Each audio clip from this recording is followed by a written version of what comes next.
Hello बच्चों, मेरा नाम है हार्दिक पालरेचा और आज हम रियल नंबर्स का अगला टॉपिक इर्रेशनल नंबर्स के बारे में पढ़ेंगे। वैसे तो इर्रेशनल नंबर के बारे में मैंने पहले लेक्चर में भी आप लोगों को समझाया था कि इर्रेशनल नंबर्स क्या होते हैं, बट मैं आज एक और बार आपको वही चीज़ रिवाइज करवाऊंगा पहले कि इर्रेशनल नंबर्स क्या होते हैं और फिर उस पर बेस्ड हम क्वेश्चंस करेंगे जो कि एक्सरसाइज 1.3 में दिए हुए हैं। तो स्टार्ट करते हैं इर्रेशनल नंबर्स से कि इर्रेशनल नंबर्स क्या होते हैं।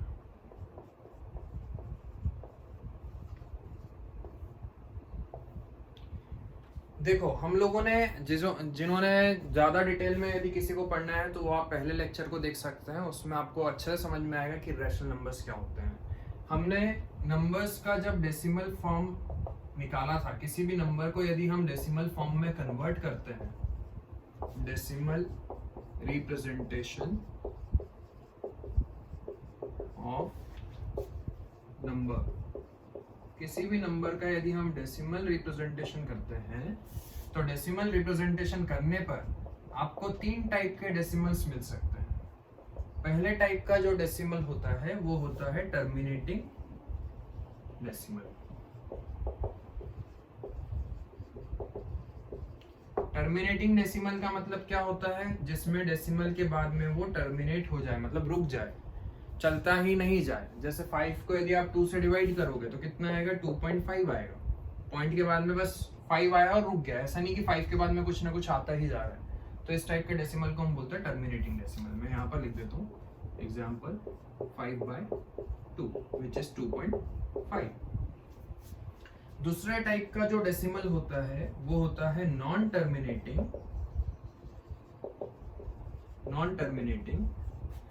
बट रिपीटिंग भी बोल सकते हो आप, या फिर रेकरिंग भी बोल सकते हो, बात एक ही है। ठीक है, किसी बुक में आप रेकरिंग लिखा हुआ देखोगे, रेकरिंग। ठीक है, इसका एग्जाम्पल क्या होगा? एग्जाम्पल 10/3। जब आप 10 को 3 से डिवाइड करोगे तो आएगा 3.3333 अप टू इंफिनिटी। तो नॉन टर्मिनेटिंग, डेसिमल के बाद में टर्मिनेट नहीं हो रहा है, चलता ही जा रहा है, बट रिपीट हो रहा है, बार बार 3333 आ रहा है। या फिर ऐसा मान लो 2.5 2.52 52 52 52, मतलब 52 पे बार, मतलब बार बार 52 ही रिपीट हो रहा है। तो इस टाइप के नंबर्स को हम क्या बोलते हैं? Non terminating but repeating.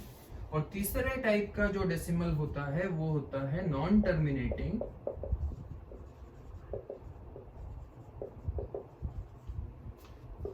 And non repeating, मतलब ना ही वो टर्मिनेट होता है और ना ही वो रिपीट होता है। इसका एग्जाम्पल क्या है? ऐसे नंबर्स आपको कब मिलते हैं? जैसे कि मान लो रूट के अंदर कोई ऐसा नंबर है जो परफेक्ट स्क्वायर नहीं है। मान लो कि रूट 5 है, तो रूट 5 परफेक्ट स्क्वायर नहीं है, 5 एक परफेक्ट स्क्वायर नहीं है। तो यदि आपको रूट 5 की वैल्यू निकालनी है तो आपको कौन सी मेथड से निकालनी पड़ेगी? लॉन्ग डिवीजन मेथड से। ठीक है, जो कि आपने क्लास 8 में पढ़ी थी। तो लॉन्ग डिवीजन से जब आप इसकी मेथड वैल्यू निकालोगे तो हमेशा कैसी आएगी? Non terminating and non repeating. ठीक है, तो जब रूट के अंदर ऐसा कोई नंबर जो कि परफेक्ट स्क्वायर नहीं है, जब भी आप उसकी वैल्यू फाइंड करोगे तो हमेशा non terminating and non repeating आती है। तो ये जो पहले 2 टाइप के जो डेसिमल होते हैं, टर्मिनेटिंग डेसिमल या फिर नॉन टर्मिनेटिंग बट रिपीटिंग, ये कौन सी कैटेगरी में आते हैं? Rational number. इनको हम क्या बोलते हैं? Rational numbers. और थर्ड टाइप का जो नंबर होता है उसको हम बोलते हैं इर्रेशनल नंबर्स। ठीक है, तो आज के टॉपिक में हम इर्रेशनल नंबर्स के बारे में पढ़ने वाले हैं। मतलब आज हम उन नंबर्स की स्टडी करेंगे जो रूट में है बट परफेक्ट स्क्वायर नहीं है। ऐसे नंबर्स के बारे में आज हम स्टडी करने वाले हैं, इर्रेशनल नंबर्स के बारे में। ठीक है, तो अब देखो,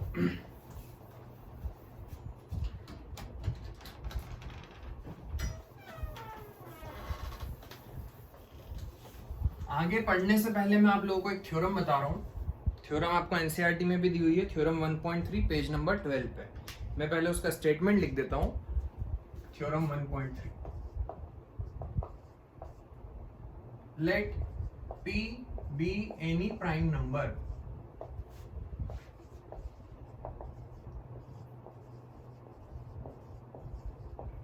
and P divides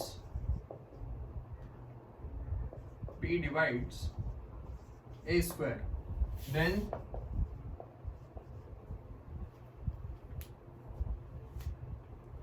P divides A,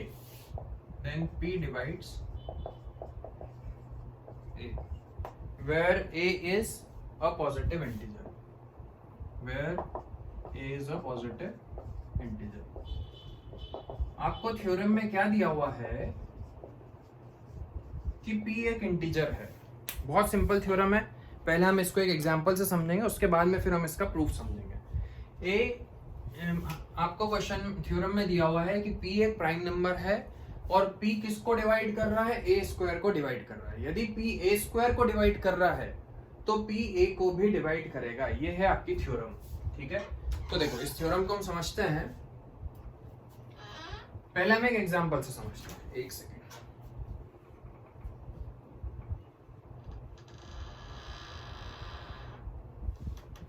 हाँ, तो सबसे पहले हम एक एग्जांपल से समझते हैं। मान लेते हैं कि 6 है,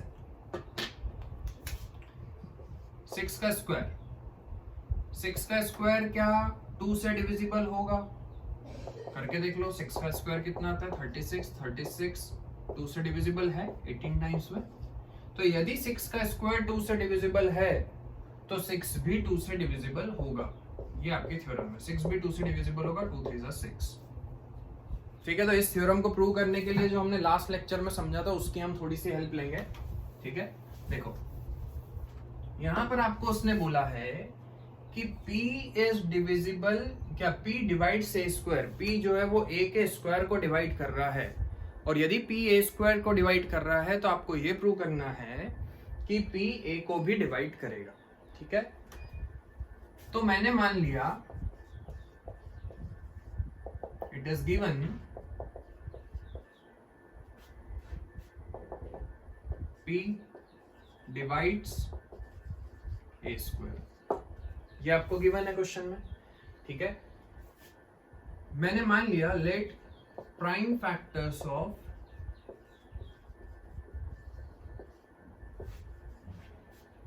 A are P1, P2, P3 dash up to Pn। हमने ये मान लिया कि A जो नंबर है उसके प्राइम फैक्टर्स क्या है, P1, P2, P3 up to Pn।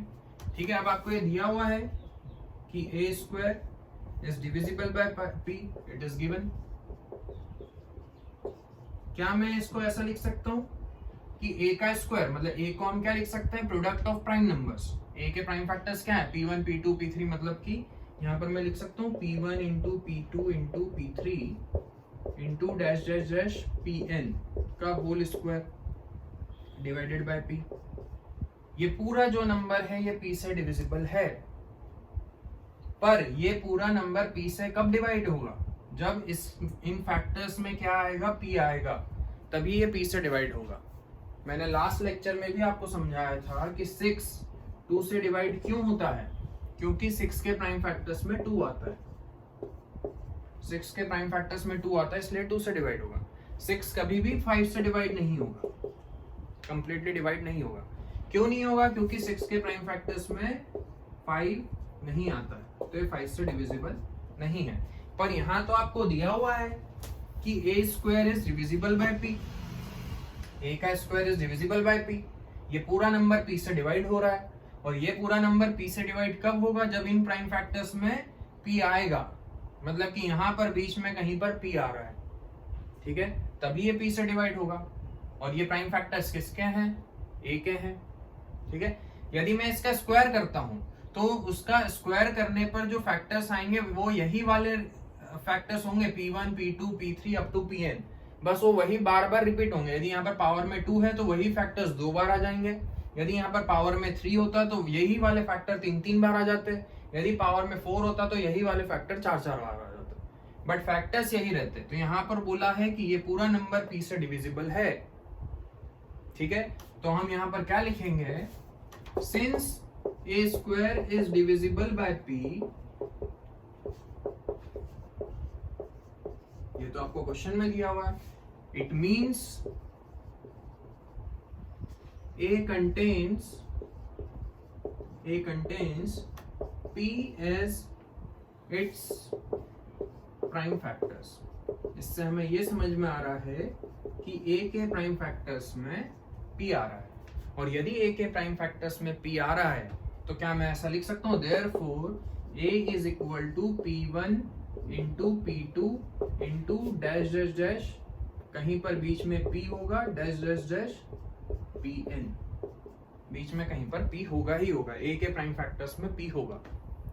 और यदि A के प्राइम फैक्टर्स में P है तो इसीलिए A किससे डिवाइड होगा, P से डिवाइड होगा। Therefore A will be divisible by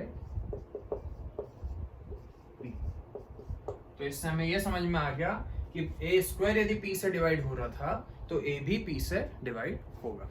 ठीक है, तो ये जो थ्योरम है बहुत इंपॉर्टेंट है, आगे के जो हम क्वेश्चंस करेंगे उसमें बार बार हम इस थ्योरम को यूज करेंगे, तो इसीलिए ये समझना बहुत जरूरी है। एक बार मैं फिर से समझा रहा हूँ कि आपको किसी क्वेश्चन में दिया हुआ है कि एक नंबर है, एक पॉजिटिव इंटीजर है, उसका स्क्वायर करने पर जो भी आ रहा है वो P से डिविजिबल है, ये आपको दिया हुआ है। तो हमें ये बताना है कि A खुद भी, A स्क्वायर यदि P से डिवाइड हो रहा है तो A भी P से डिवाइड होगा। तो यहाँ पर आपको दिया हुआ है A square is divisible bye P। ठीक है, तो क्या मैं ऐसा बोल सकता हूँ, मैंने मान लिया कि A के प्राइम फैक्टर्स क्या है, P1 P2 P3 up to Pn, और उस पूरे का स्क्वायर करने पर वो P से डिविजिबल है। पर इस पूरे का यदि मैं स्क्वायर करता हूं तो यही वाले प्राइम फैक्टर्स वापस से रिपीट होंगे। यदि स्क्वायर है तो यही वाले प्राइम फैक्टर दो बार आ जाएंगे, यदि यहाँ पर क्यूब होता तो यही वाले प्राइम फैक्टर तीन बार आ जाते, मतलब प्राइम फैक्टर्स तो यही रहेंगे स्क्वायर करने पर भी। ठीक है, तो इसका स्क्वायर करने पर ये P से डिवाइड हो रहा है, तो P से डिवाइड हो रहा है मतलब ऊपर कहीं पर P आएगा तभी ये P से डिविजिबल है। तो मैंने लिख दिया A square is divisible bye P। इसका क्या मतलब है कि इन फैक्टर्स में P आएगा। इसका क्या मतलब है, A contains P as its prime factor, और यदि A के प्राइम फैक्टर्स में P आ रहा है तो A भी P से डिविजिबल होगा। ठीक है, तो अब देखो इस थ्योरम पर बेस्ड हम क्वेश्चन करेंगे। बहुत सिंपल क्वेश्चन है, एक जैसे क्वेश्चंस हैं और इस टाइप के क्वेश्चन एग्जाम में आते हैं। रियल नंबर से यदि आपको कोई क्वेश्चन आएगा तो जो क्वेश्चन मैं अभी बताने वाला हूँ उस टाइप का क्वेश्चन आ सकता है, या फिर यूक्लिड डिवीजन लेमा पर बेस्ड क्वेश्चन आ सकता है बोर्ड में, या फिर एक एक नंबर के क्वेश्चन आ सकते हैं एचसीएफ या एलसीएम से रिलेटेड। तो देखो क्वेश्चन करते हैं हम। आपको पूछा है प्रूव दैट √5 इज इर्रेशनल।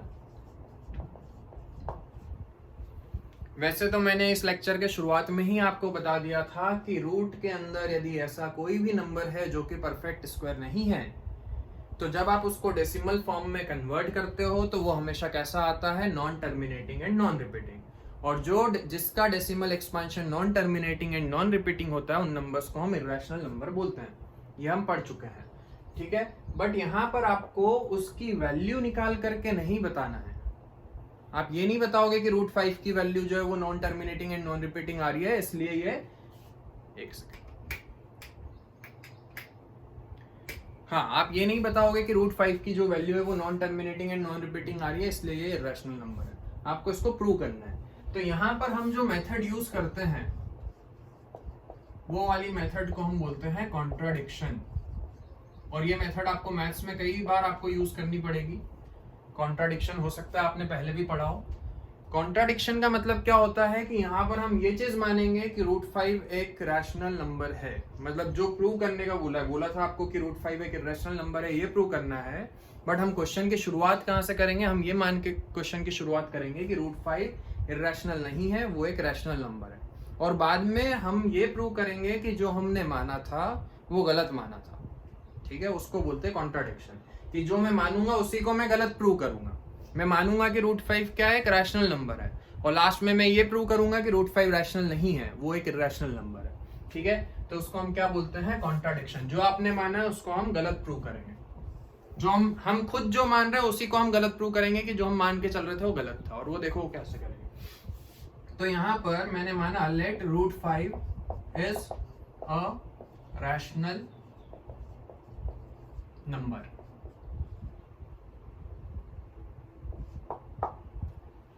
हमने मान लिया कि √5 एक रैशनल नंबर है, और यदि रूट 5 एक रैशनल नंबर है तो हमेशा हर रैशनल नंबर को हम p बाई क्यू के फॉर्म में रिप्रेजेंट कर सकते हैं। Therefore root 5 is equal to, यदि वो रैशनल नंबर है तो रैशनल नंबर को हम हमेशा p बाई क्यू के फॉर्म में लिख सकते हैं। तो इसीलिए ये किस फॉर्म में होगा, p बाई क्यू के इक्वल होगा, where q is not equal to,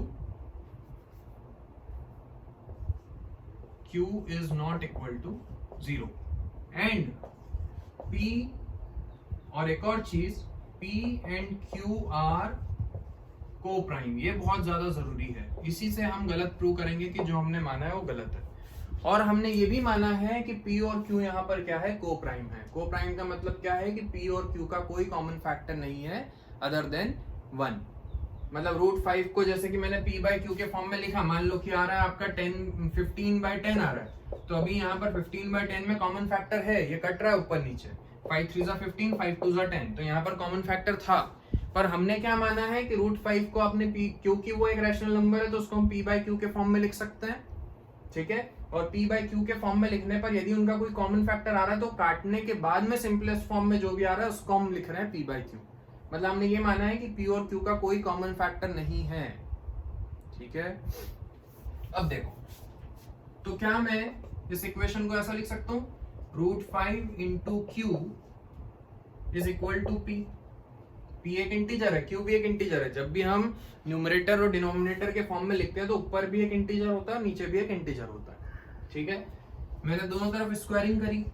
यहां पर हम मान के चल रहे हैं कि p और q का कोई कॉमन फैक्टर नहीं है, और जब हम इसको सॉल्व करेंगे तो लास्ट में हमें ये पता चलेगा कि p और q का कॉमन फैक्टर था। मतलब जो हमने माना है वो गलत हो गया। और वो गलत क्यों हो गया, क्योंकि हमने क्वेश्चन की शुरुआत ही गलत करी थी कि हमने ये मान लिया था कि रूट 5 एक रैशनल नंबर है। तो ये हमारा हमने जो माना था वो गलत प्रूव हो गया कि हमने जो मान के चल रहे थे वो गलत है। रूट 5 रैशनल नहीं हो सकता है, वो इरैशनल है। इस तरीके से हम इसको प्रूव करेंगे। देखो समझो अच्छे से, स्क्वायरिंग करी दोनों तरफ, तो रूट 5 का स्क्वायर किया, 5 आया, 5 into q square equal to p square. क्या मैं ऐसा लिख सकता हूं, q square is equal to p square by 5, ठीक है। तो यहाँ पर p square by 5 is equal to q square आ रहा है। q एक इंटीजर है, इंटीजर का स्क्वायर करने पर इंटीजर आएगा। मतलब इस पूरे की वैल्यू क्या आ रही है, इंटीजर आ रही है, इंटीजर आ रही है। इसका क्या मतलब है कि ये जो p स्क्वायर जो है 5 से पूरा पूरा डिविजिबल होगा, तभी इंटीजर आ सकती है। इंटीजर क्या होता है, जो कंप्लीट नंबर्स होते हैं। डेसिमल वाले कभी भी इंटीजर में नहीं आते। मैंने बोला कि 10 को मैं 2 से डिवाइड करूंगा तो क्या आएगा, 5 आएगा, एक इंटीजर आएगा, एक कंप्लीट वैल्यू आएगी, कभी भी डेसिमल में नहीं आएगा। तो यहाँ पर भी क्यू स्क्वायर एक इंटीजर है, पी स्क्वायर को 5 से डिवाइड करने पर जो आ रहा है वो एक इंटीजर आ रहा है। इंटीजर आ रहा है, इसका मतलब क्या है, इंटीजर तो तभी आ सकता है जब पी स्क्वायर पूरा पूरा 5 से डिवाइड हो जाए, तभी इंटीजर वैल्यू यहाँ पर आ सकती है, नहीं तो डेसिमल में आएगी, ठीक है। तो मैं यहां से ये चीज कंक्लूड कर सकता हूं कि p स्क्वायर बाय 5 जो है वो q स्क्वायर के इक्वल आ रहा है। मतलब p square is divisible by 5। It means p square is divisible by 5। और यदि p स्क्वायर 5 से डिवाइड हो रहा है तो अभी हमने थ्योरम पढ़ी कि p का स्क्वायर यदि 5 से डिवाइड हो रहा है तो p भी 5 से डिवाइड होगा। Therefore, p is also divisible by 5। यदि p स्क्वायर 5 से डिवाइड हो रहा है तो अभी थ्योरम प्रूफ समझा हमने इसके पहले, तो p भी 5 से डिवाइड होगा। और p 5 से यदि डिवाइड हो रहा है तो क्या मैं ये बोल सकता हूँ कि p के प्राइम फैक्टर्स जब हम निकालेंगे तो उसमें 5 आएगा, ठीक है ना। यदि ये 5 से डिविजिबल है, ये वाला जो नंबर है 5 से डिवाइड हो रहा है, तो ये 5 से तभी डिवाइड हो सकता है जब इसके प्राइम फैक्टर्स में 5 आएगा। Therefore, p is equal to 5 into m। p के प्राइम फैक्टर्स निकाल लिए मैंने, तो एक प्राइम फैक्टर पता चल गया, 5 तो आएगा ही आएगा। p के प्राइम फैक्टर्स में 5 आएगा ही आएगा। क्यों आएगा 5? क्योंकि p 5 से डिविजिबल है, तो इसके प्राइम फैक्टर्स में 5 आएगा, और बाकी के प्राइम फैक्टर्स को मैंने m नाम दे दिया, ठीक है। अब मैंने वापस से स्क्वायरिंग करी,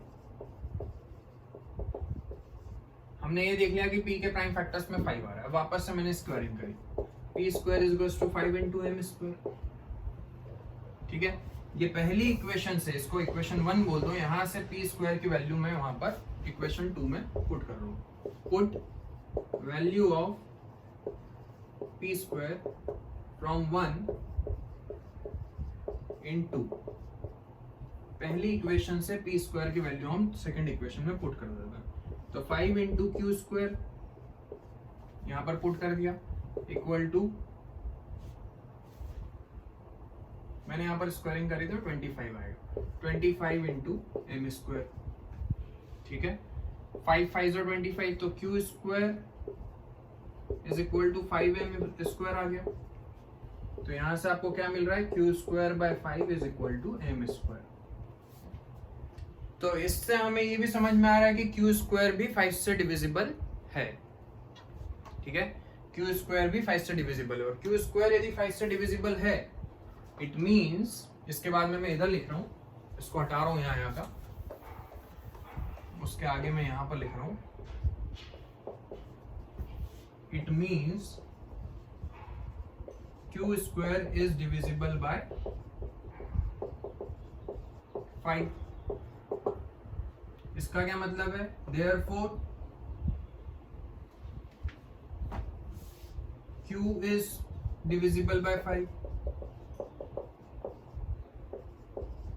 अभी हमने थ्योरम पढ़ी कि यदि Q स्क्वायर 5 से डिविजिबल है तो Q भी 5 से डिविजिबल होगा, और यदि Q 5 से डिविजिबल है तो इसका क्या मतलब है कि Q के प्राइम फैक्टर्स में क्या आना चाहिए, 5 आना चाहिए। Therefore Q is equal to 5 into m, n मान लो, मतलब Q के फैक्टर्स में भी 5 आ रहा है और P के फैक्टर्स में भी 5 आ रहा है। पर हमने तो ये माना था कि P एंड Q आर को प्राइम, हम तो ये मान के चल रहे थे कि P और Q क्या है, को प्राइम है, उनका कोई भी कॉमन फैक्टर नहीं है। पर हमें बाद में सॉल्व करते करते ये पता चला कि P के फैक्टर्स में भी 5 आ रहा है और Q के फैक्टर्स में भी 5 आ रहा है, मतलब दोनों में कॉमन फैक्टर है। तो हमने जो चीज मानी थी वो गलत हो गई, और वो गलत क्यों हो गई, क्योंकि हमने जो स्टार्टिंग में माना था वही गलत माना था कि √5 एक रैशनल नंबर है। तो जो हमने माना था वो गलत प्रूव हो रहा है, हमारा सॉल्व करने के बाद में हमें पता चल रहा है कि गलत माना था हमने। तो देयरफॉर इट कॉन्ट्राडिक्ट्स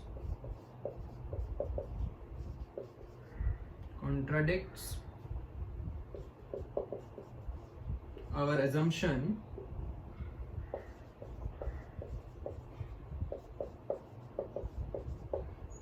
ये हमारे assumption को कॉन्ट्राडिक्ट कर रहा है, मतलब काट रहा है। कॉन्ट्राडिक्ट मतलब काटना, कि जो हमने माना था उसको गलत बता रहा है। हमने माना था कि P एंड Q जो है वो को प्राइम है, मतलब उनका कोई कॉमन फैक्टर नहीं है अदर देन 1, बट यहाँ पर हमें पता चला कि P और Q का कॉमन फैक्टर है 5।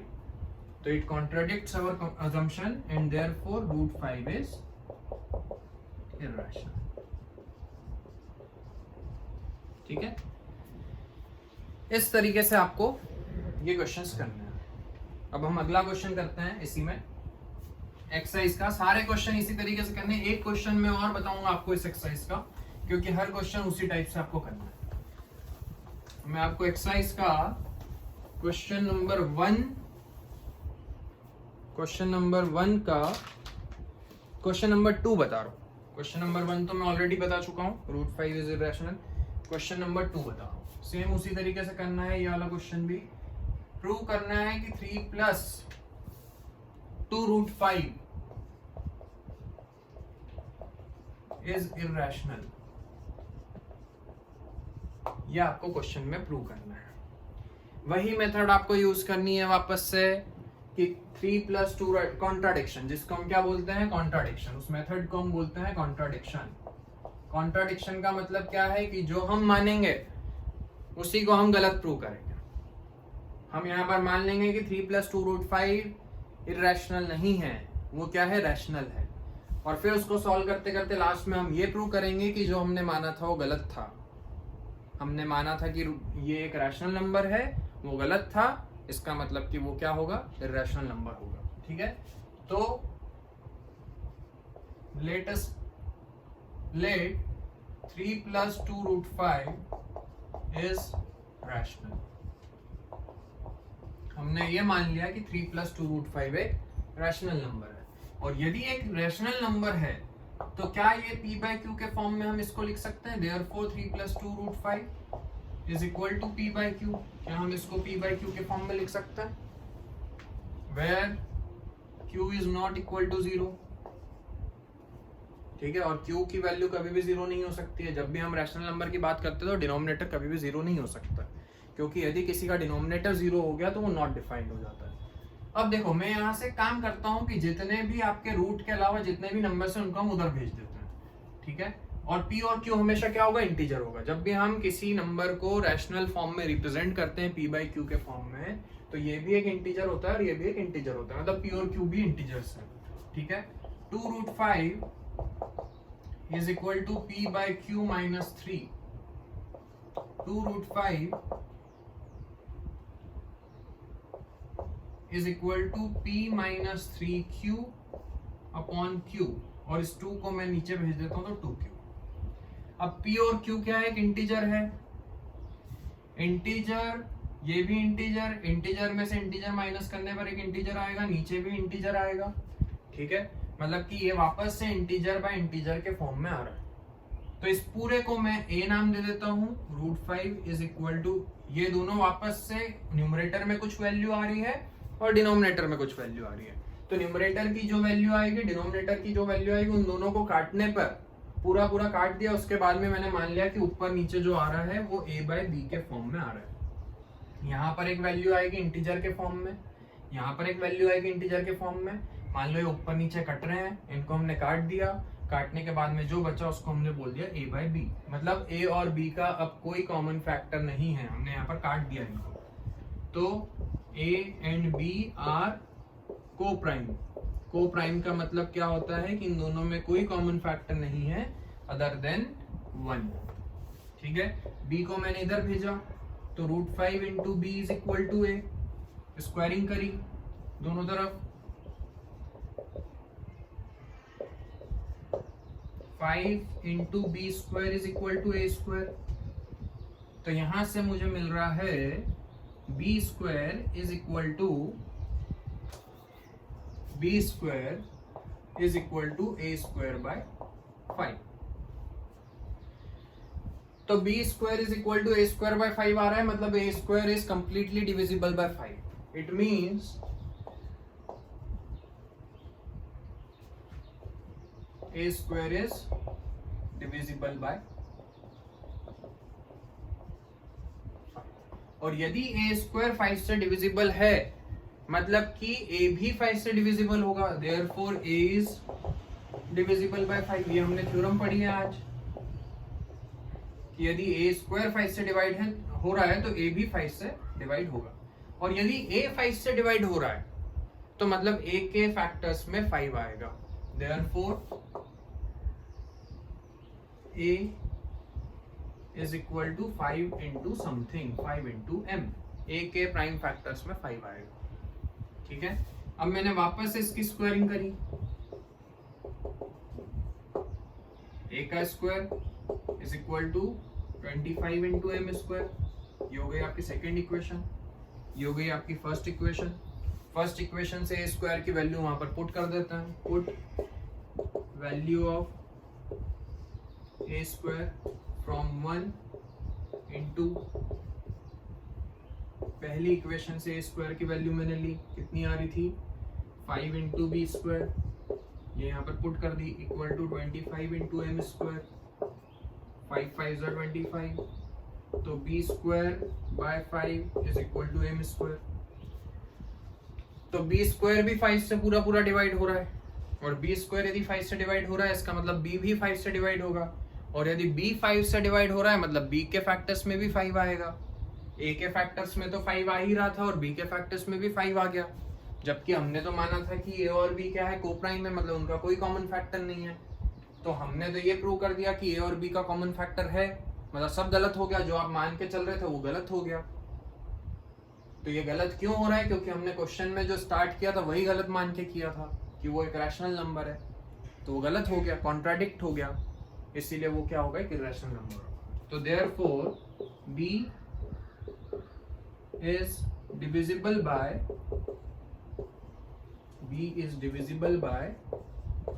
5, therefore b is equal to 5 into something।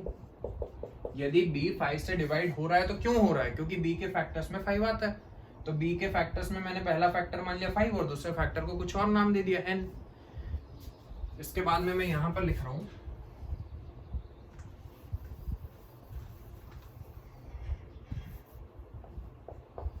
It means A and B have 5 as a common factor. इसका ये मतलब है कि A और B का कॉमन फैक्टर है और वो क्या है 5 है। तो इट कॉन्ट्राडिक्ट्स, और हमने माना था कि कोई कॉमन फैक्टर नहीं है इसलिए कॉन्ट्राडिक्ट कर रहा है। इट कॉन्ट्राडिक्ट्स और assumption and therefore 3 plus 2 root 5 is rational, irrational.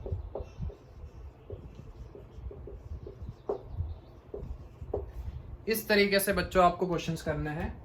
इसके बाद में जो अगले क्वेश्चन है वो भी बहुत सिंपल है, इसी तरीके से करने हैं। मैं आपको हिंट दे देता हूं हर क्वेश्चन में। यदि उसके बाद में भी आपसे नहीं होता है तो आप कमेंट करके मुझसे पूछ सकते हो।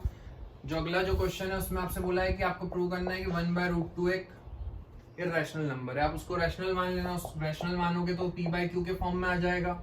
यहाँ से आप क्रॉस मल्टीप्लाई कर देना तो √2p = q आएगा, और फिर जैसे करते हैं वैसे ही करना। इसका जो अगला क्वेश्चन है उसमें आपको बोला है कि 7√2 इररेशनल है तो उसको आप रैशनल मान लेना, और रैशनल यदि है तो p/q के फॉर्म में आ जाएगा। यहाँ से √2 की वैल्यू निकाल लेना, वो आ जाएगी p/7q। ये जो भी, ये एक इंटीजर है, ये भी एक इंटीजर है। ऊपर न्यूमरेटर में भी एक इंटीजर आ रहा है, डिनोमिनेटर में भी एक इंटीजर आ रहा है। उन दोनों को काटने पर जो भी वैल्यू आएगी उसको मैंने मान लिया a/b, और फिर जैसे क्वेश्चन करते हैं वैसे ही क्वेश्चन करना है क्रॉस मल्टीप्लाई करके। और अगला क्वेश्चन जो है वो सेकंड वाले के जैसा ही है। तो ये बहुत इजी एक्सरसाइज है, सारे क्वेश्चन एक जैसे हैं, इसीलिए मैंने हर क्वेश्चन आपको नहीं करवाया है। आप बाकी के क्वेश्चंस ट्राई करो, उसके बाद में भी यदि नहीं होते हैं तो आप मुझसे कमेंट करके पूछो, और जितना मैंने करवाया उसकी आप प्रैक्टिस करते रहो। यदि आप प्रैक्टिस नहीं करोगे तो आपको ये जो क्वेश्चन मैंने समझाया वो बाद में आपसे नहीं बनेंगे, ठीक है। इसके अगले लेक्चर में हम अगली एक्सरसाइज समझेंगे। तब तक के लिए all the best, thank you.